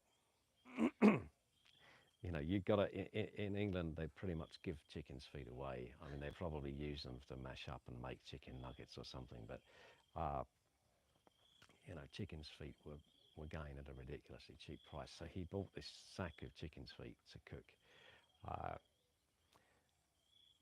And then he got this, he put them all in a pressure cooker, was about, you know, that round and about that high, full of chicken's feet.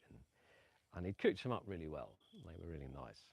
Well, the problem is, when you eat chicken's feet, you know, you normally might eat one or maybe two. It's part of it. Like you'll have a kind of dim sum, little bits of this and that.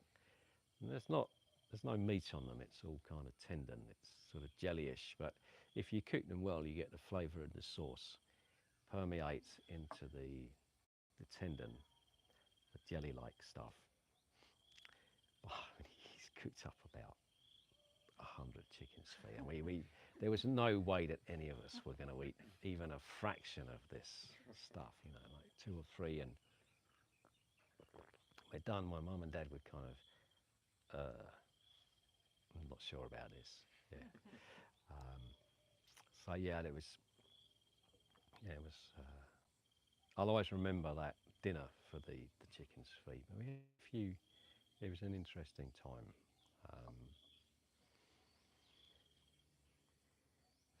So prior to 1996, I was practicing it, and a few people that had gone and learned in Singapore. But from about 96 onwards, we were kind of practicing it together. While he was in England, I had about a month to study under him, and kind of study how to teach it. Master Tan would be translating. So Huang Lao Su would be speaking Mandarin, Master Tan would be translating to English. And then we used to, I mean, he carried on as Qigong advisor for quite some years at Nam Yang. So that's the story of the Tongling Qigong. And you know, it's probably worth adding a little bit to the story that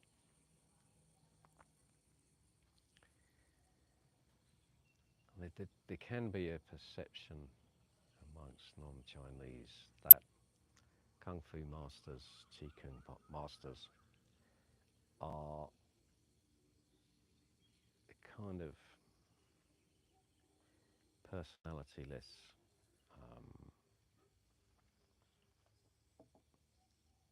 characters, like maybe the kind of a TV image of a monk who has kind of let go of everything and is totally calm, but doesn't really have any self. And it's just totally not the case. Huang Lao's, he really liked to have a little party. He really liked to drink, so he would be drinking at every opportunity. He's Chinese. He's from mainland China. You know, he would smoke, and when he got drunk, you know, he would be kind of singing and dancing.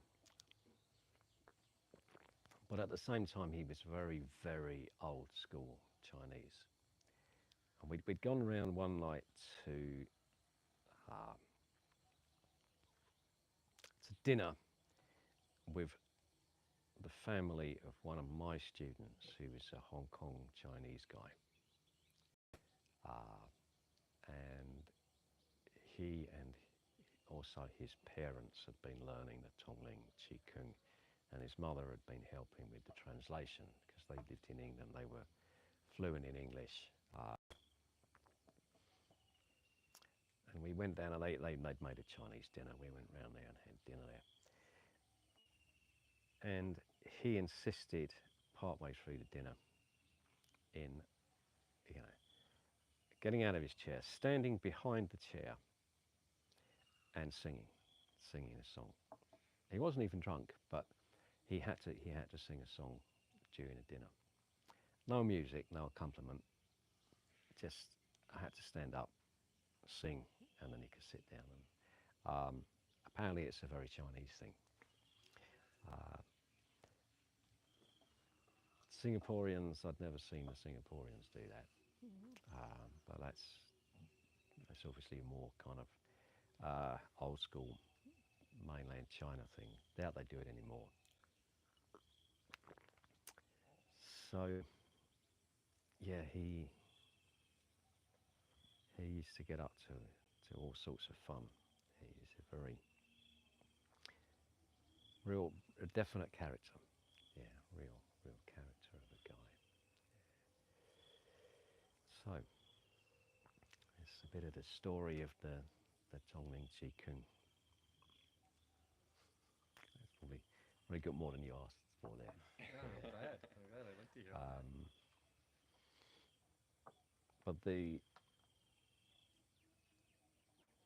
But all of these guys, well, certainly Master Tan, Master Turning Hawks, Stephen Tam, and Huang Lao, they were all real characters. These were not quiet, introverted guys. They were real characters.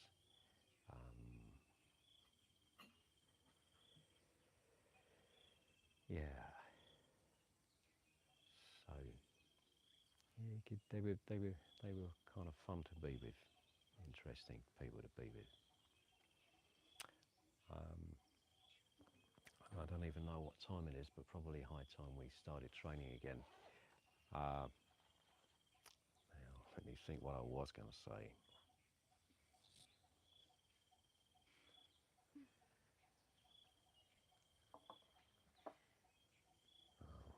Completely lost what I was going to say. I think the gist of it. Yeah, I'm glad to be back, ready to really get stuck into things now. I'm sorry that I've kind of missed time with some of you. It just happens to be that time of year.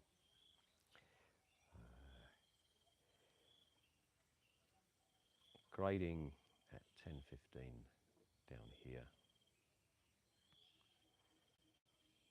and that's just going to apply, I believe, to Todd and Tobias today, and we'll get your grading done before you go. So don't feel left out. But it's. Well, I'm sure I was going to say a lot more stuff, but I've completely forgotten about it. So will have to be.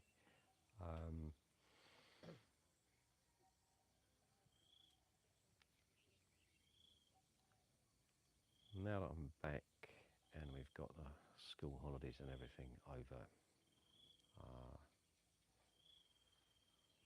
I'm not expecting to be away more than a day or two until I go to the Netherlands in September for teaching.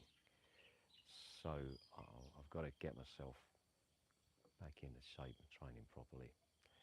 I'm going to do a little bit of intermittent fasting this week and maybe next week, so I won't be having breakfast this morning. I do need to lose a few kilos. Other than that, yeah, I think we're good. I think we're good. And thanks a lot to the team for teaching in my absence. I can see it's all gone well. I know if it's not going well. Yeah. I get bombarded with messages and emails, but it seems to be going very, very well at the moment.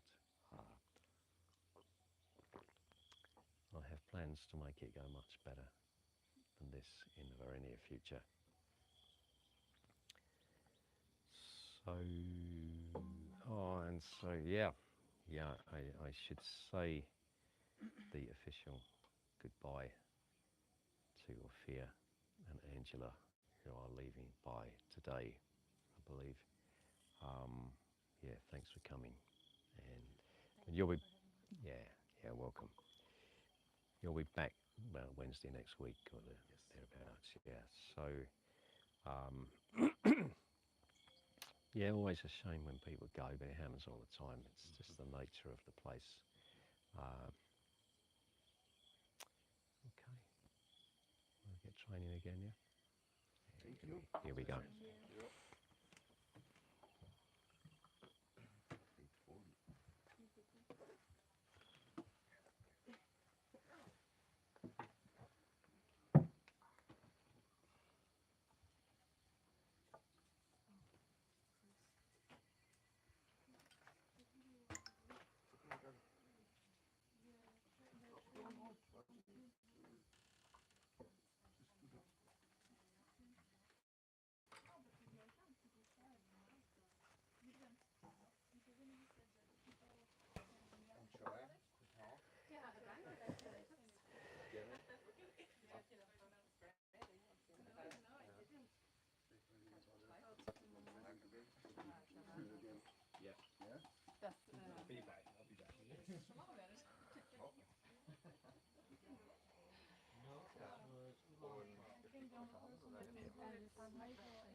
But you can do it from your account. It's like, oh, look what we do, and it's just sharing.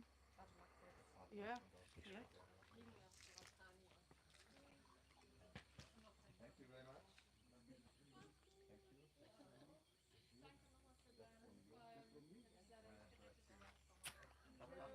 Thank you. Yeah. That's a memory. Thank you for everything and enjoy your holiday. Training again. Okay. Yeah. Oh, okay. Thank you, Goodbye. Mr. Ian. Goodbye. Yeah. Good luck for your grading, Sean. Thank you.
Hi, so we're just about to start training on our Kung Fu routines.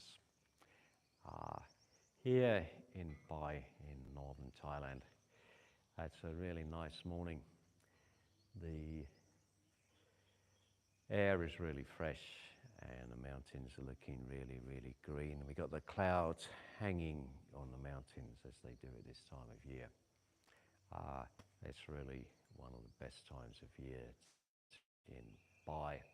The plants are growing incredibly fast, and yet just a month ago it was all looking a bit brown. Now it's all very green.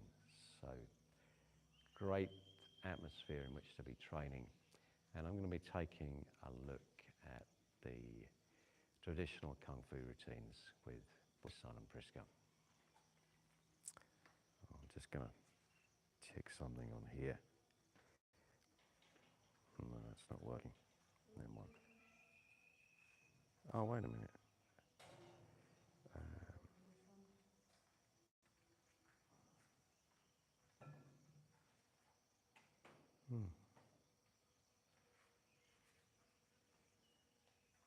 Now good sound. Now we got good sound. Okay.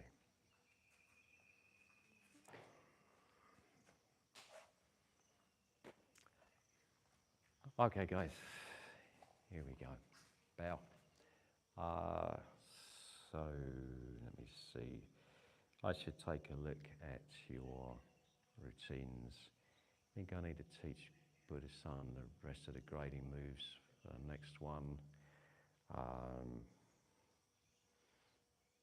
Have you done all the moves for the next grading, or yeah? Okay, good. Right, who wants to go first? Yeah, I can go first. Yeah. Okay, so Priska, you're now doing Ho Chep Shuang Wei. Yeah. Is that right? Twin butterflies flying together. Yes. So let's take a look.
Okay, well done, Priska. So, yeah, I appreciate it's kind of annoying when it's first thing in the morning, you're not on best shape, and then you demonstrate, and then you have me kind of picking it apart. But I'm going to do it anyway. So, first thing, your body, keep it completely calm and relaxed and in kind of neutral gear. So you step in to do a technique and you just relaxed. No tension, no tightness in the body. Completely let go. Relax and let go. No fidgeting. Some people will kind of, you just, if you let go, then the body, it behaves just like water. It'll drop to its lowest level. Water will always find its lowest level. Your body will always kind of drop and sink if you just let go and stop holding things up. When we've got there, okay, do the move but without any unnecessary movement. So any kind of tendency to want to get rid of that, just do. That doesn't mean don't use body movement. Use body movement, but just use the necessary body movement rather than adding in any little kind of extra bits. Yeah, that's it, that's it. And this is an example of the how the training in the mind and the training in the body operate together. We want to calm the mind, empty the mind, achieve mindfulness, achieve Zen mind. Well, that links with the body. Yeah. All the stuff that's going on in the mind goes on in the body at the same time. When you calm the mind, you calm the body as well. The two together. Same for the breath. Mind, the body, the breath. And they're focused, they're sharp. Just like you don't have all the unnecessary thoughts racing around in your mind, you don't have any kind of unnecessary stuff going on in the body. Okay, and then when you throw out your arms or your punches, energy has to travel to the end. You have to let go and allow the energy to travel. You're holding back. You're kind of doing this. Your arms are a little tight and the energy's being restricted and held back. It's not quite getting to the end. Yeah, that's it. That's how it should be. Let it go. Let it travel. And now try a punch. Do the same thing with a punch. Yeah. Yeah. You can feel it here. Yeah. Moving through. You can feel it moving through the joint. Here. Sorry? Stuck in my wrist. It's getting stuck. Okay. So you have to let go. So obviously tension is what blocks the movement of energy. Tension holds it back. So you've got to let go of that tension so that chi will flow.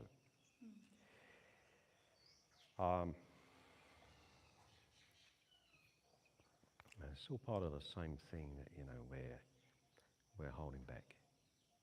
And holding back starts in the mind and it emanates into the body.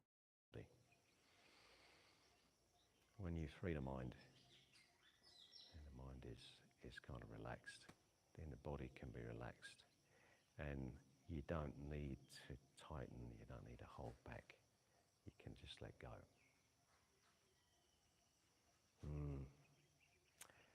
So I think that's a lot to be working on.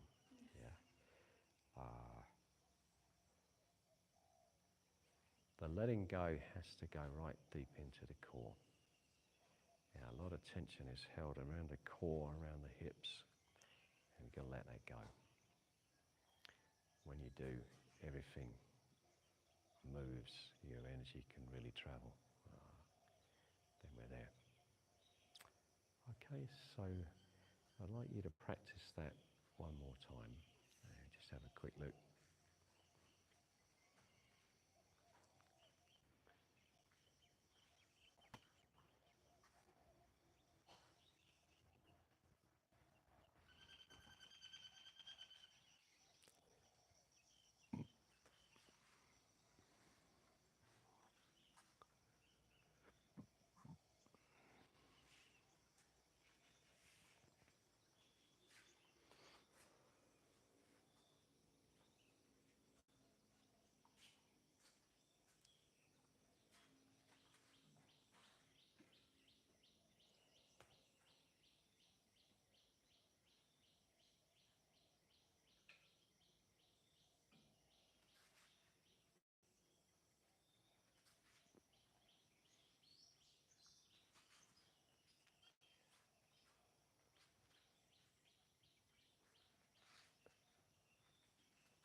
these inner blocks, a little bit more waist movement, waist turn, using the belt channel, turn, punch, turn, get that good turning movement. Yeah. A lot of energy, a lot of power contained in the waist. Not overreaching too much. When you do the technique, you got to think about the outcome. You're concentrating force at the point of impact. If you do the technique right, then you get maximum force. If you're overextending, you're sapping the force. So you've got to find the positioning where you get there, the best energy, the best force. I just play around with it a little bit. That looks pretty good. Yeah, there, yeah. All right. Okay, well done, Priska. I'm going to leave you to practice, and we're going to take a look at Buddha-san next.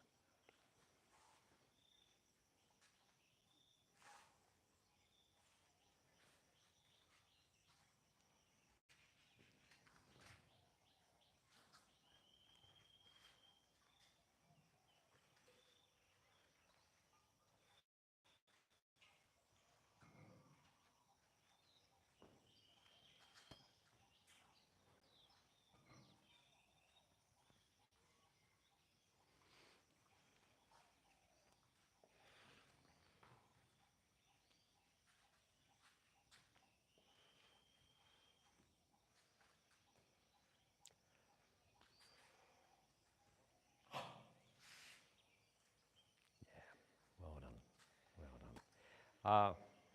So, I'll get you to do it properly in a moment. But just a couple of points that I noticed. When you do this, angle your wrist as much as you can to point the fingers upwards, visualizing that they're going to go up into somebody's perineum. We know that in reality you're not likely to do that ever in a fight, but for the sake of the routine, still try to get it at the best angle. And when you do this chop, often you've got a choice between hand to the waist or hand next to the elbow. But we definitely want to get it neatly in the right place. Is there kind of a pulling action there because of the turn? Yeah. If you take this as the classic example, your kind of classic reverse punch, the two arms are working together. The whole body actually is working together. The whole body moves as one unit. And the pulling back of one arm sends more force into the arm that's going forwards. So the counter movement increases the energy. But also, you can think, well, why do you want to keep getting these postures looking perfect, looking neat? Why do you have to have your hand neatly in the right place?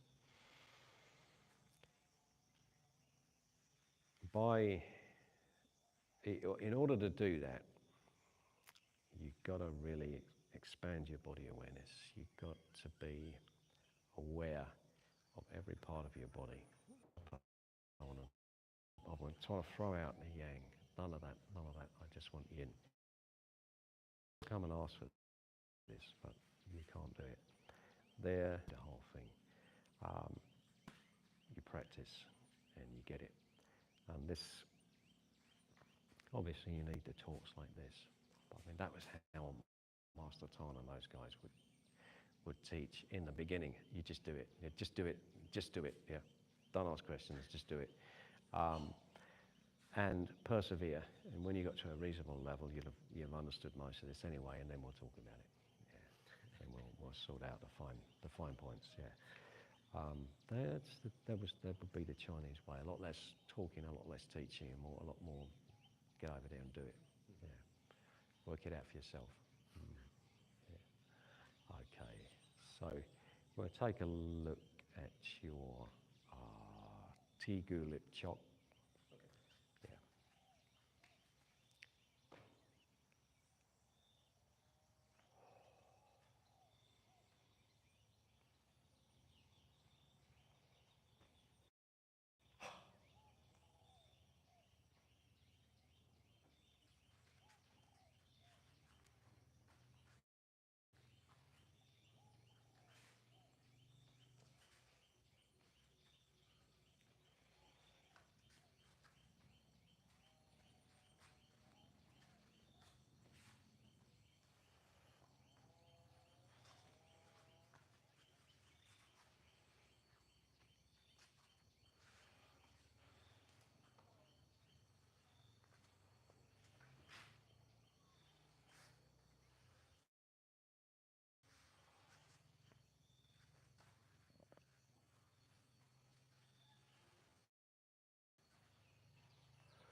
Okay, yeah, very good. So, first thing, a little bit of kind of concrete advice. Chin back more, grip the neck a little bit more. And the more kind of general advice, a little bit more letting go needed in order for energy to travel down to the fist, the hand, point of impact. It varies according to the moves. Sometimes it's flying well, just of that. And then the main point, flow. Try to get a smooth, easy flow through the routine. Maybe a better way to put it is you've got to find your flow. Find the way that energy flows best through the routine for you. That's quite kind of personal. But you're aiming for a smooth flow.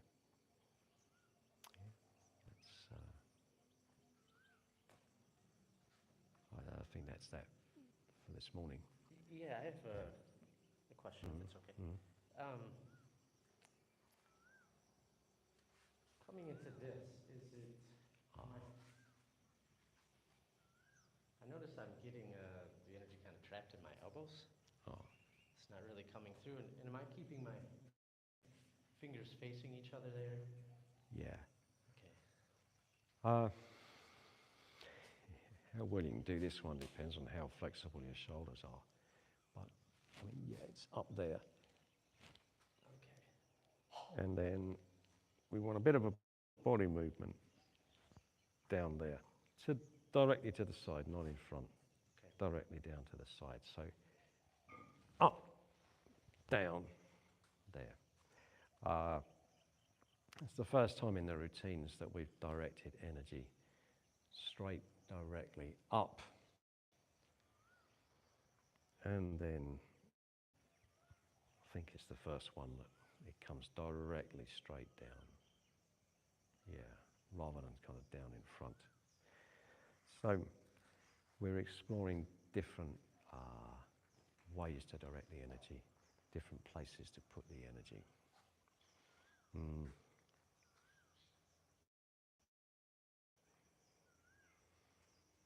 We run out of battery.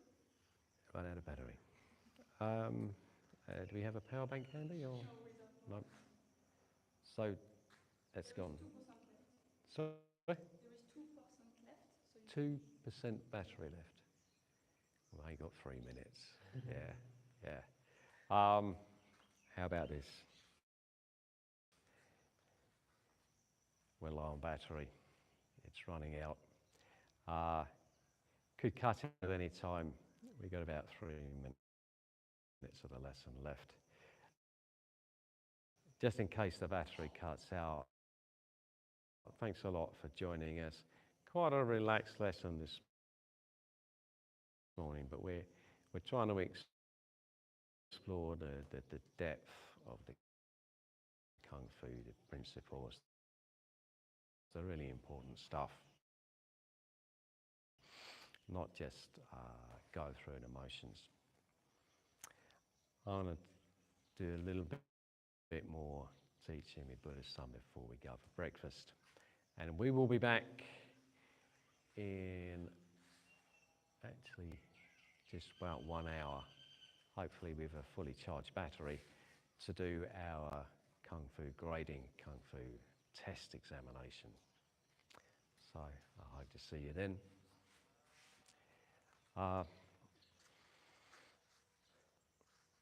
Yeah, so we're directing energy